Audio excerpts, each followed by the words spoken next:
皆さんこんにちは、ネストリングスです。今回もこちらランダムブースタースフィンクスカウルセレクトを使って 3on3 バトルをやっていきたいと思います。今回はつぶやきさん太郎とちょめもりで対戦していきます。よろしくお願いします。お願いします。それではやっていきましょう。しょ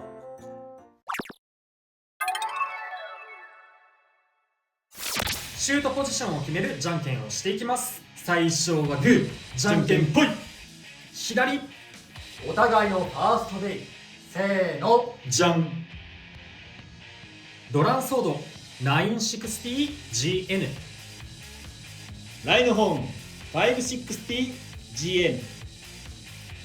ファーストバトル、レディーセット、3、2、1、ゴーシュ。 GN 同士飛ぶんじゃないぞライノホーン。飛ばせ。お前は帰ってこれなくなるから飛ぶんじゃないぞ。飛ばすこともできる。あ危なかったぞライノホーン。こっちか。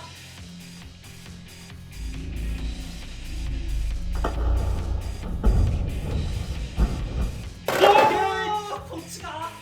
オーバーフィニッシュ。ライノホーンに2ポイント。よしよしよしよしよし、いい感じにカウンターできたと思います。お互いのセカンドベイ、せーの。じゃん。スフィンクスカウル 360N、 ナイトランス 980HT。 セカンドバトル、レディーセット、3、2、1、ゴーシュ。あーっと危ないよ。それはダメだ。それはダメだランス。激しい。頑張れランス。斜めだな。いいよ、いいよ、いいよ、整えてきた。いいよ。これで勝てないのはまずいぞ。ナイス。フィニッシュ。ナイトランスに1ポイント。危ねえ、ちょっとランスくんじゃじゃ馬だったよ最初。いや、試合運びは全然良かった。なのに負けた。ニードルの悪いところが出たかな。最初ね、強い当たり、相手のエクストリームとか避けれてはいたんだけどね、ダメだったか。お互いのサードベイ、せーの。じゃん。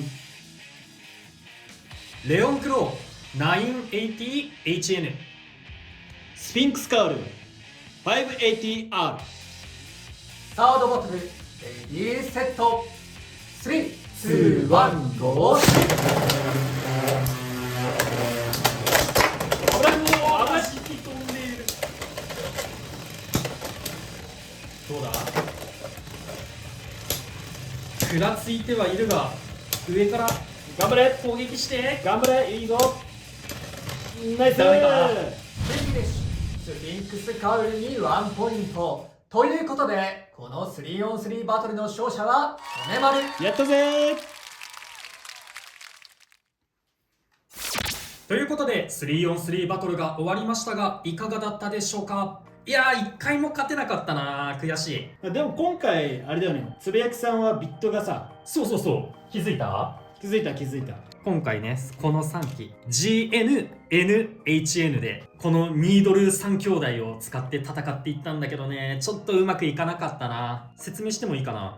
このドランソードの GN、 これ負けちゃったんだけど案外悪くはないなっていう感触だった。前もドランソードHN とかで使ってる人も結構いたかと思うんだけど、それと似た感じで使えるかな。 GN で真ん中にいて、相手がぶつかってきた時にカウンターで吹っ飛ばす、このドランソードの攻撃力を真ん中で生かすっていうカスタマイズ、この GN でもできるから結構感触は良かったんだけど、やっぱりね、踏ん張りが効かないところもあるね。そうだね、今回もやっぱ滑ってオーバーしていっちゃったかなっていう。そうエクストリームとかだとここの壁が高めだから GN とかでも割と踏ん張ったりできるんだけど、オーバーのここの高さをちょっと GN で踏ん張るっていうのはやっぱ難しそうな気がする。理想はね、その GN のギアがね、エクストリームラインのギアに引っかかって、そのまますんなり真ん中に戻るか、またはエクストリームラインに乗っかってエクストリームダッシュをしてくれればいいんだけど。そう、ほんとその通り。ここでぶつかってね、こう来て、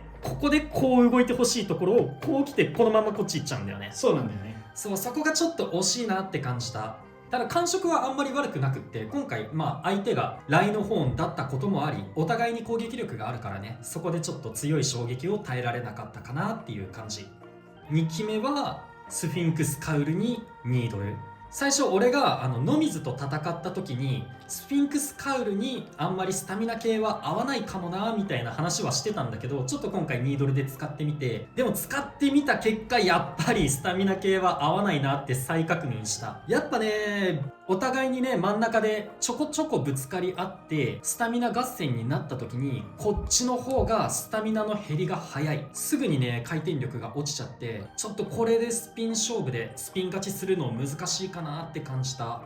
逆にね、今回チョメマルはブレードだけをディフェンスタイプにしてみました。でもみんなね、そこそこいい活躍をしてくれたのかなって個人的には思います。全勝だからね。そうだね。で、ライの方なんだけど、今までめちゃめちゃこいつ K がちっちゃいのかなと思って、発売する前はスフィンクスカールの方がね、なんか K でかいのかなと思ってたんだけど、意外と K の大きさはあんま変わんないのかなって。ちょっと大きいぐらい、スフィンクスカールの方が。そうだね、実際にちゃんとスフィンクスの方が大きいは大きいんだけど、思ってたほど大きな差はないなっていう感じするね。そうだからあんまり差はないんだけど、ライの本と違ってそのオーバーした時にリバースしづらいってことはないのかもなって思う。そうね、パッと見ではそんなに大きな違いはなさそうには見えるんだけど、でも実際ちゃんと違いは出ててね。ライの本だったらもうこのオーバーポケットの中でくるくる回っちゃうんだけど、こっちのねスフィンクスだったら中で回るっていうよりも入っちゃったら斜めになったりはするんだけど、このまんま回り続けるっていうのはあんまりないから、この小さな差でも結構ね勝敗には影響してくるかなって感じる。お互いいいところもあるし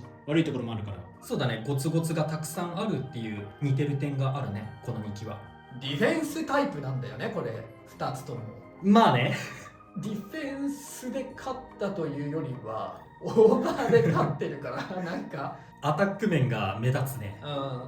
そこもやっぱ似てる部分だよね。ゴツゴツしてて攻撃力が高くて相手を弾き飛ばす力があるから、オーバーとかアタック運用で活躍できる。そうだね、2つとも近しい。ただ重量の差とか K の差があるから、そこでちょっと使い分けもできる、みたいな感じになってるかなと思うね。あとね、チョメマルね、ちょっと一つだけ言いたいことあるんですけど、今回ランダムブースタースフィンクスカウルセレクト3つ買ったんですけど、今までオーブ持ってなかったんですよ、ようやくねこれでオーブ手に入ると思って3個開封したんですけど、出たのが01が2個と、02が1個なんですよ。01がね手に入ったのは嬉しい、嬉しいんだけど、オーブがね手に入らんのがね、なかなかね、そのオーブの入手難易度って結局変わってないなっていう個人的な感想。そうなんだよね。それね、個人的な感想じゃなくて事実だからねランダムブースター〇〇セレクトっていわゆるレアのベイが存在していない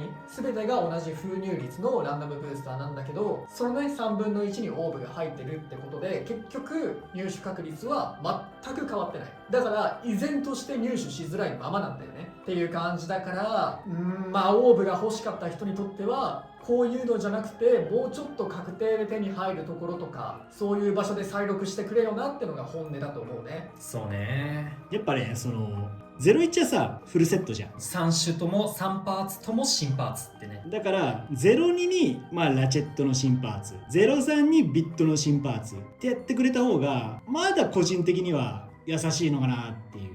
普通のランダムブースターとかだとそういう感じで入れてくれてるよね。そういうことをこのスフィンクスカウルセレクトとかでもやってくれるといいんだけどなっていうのは思っちゃうね。ブレードだけはさ複数個買うとさかぶっちゃうからさ。そうなんだよね。結局これってブレードが被ることが確定してるわけだからさ、ちょっといっぱい買うのもね気が重いじゃないかなと思って、普通のランダムブースターよりも被りやすい上にブレードだけは絶対に被ることが確定してて、それこそ新パーツを手に入れるんだったらおそらくランダムブースター複数個買ってた方が確率が高いし気も楽そうだよね別々のベイが手に入るし、そうパーツのね予備も手に入りやすい、そのブレードの予備とかがね、これだと絶対に手に入らないから、そのセレクトにされてるやつ以外の予備は絶対手に入らないからね。オーブはねどっかでちゃんと再録してほしい感はあるけれど、今回ハイテーパーが再録されてるってとこは若干の評価点かなとは思うけど、ハイテーパーはね一応これ3個買う値段で買えるか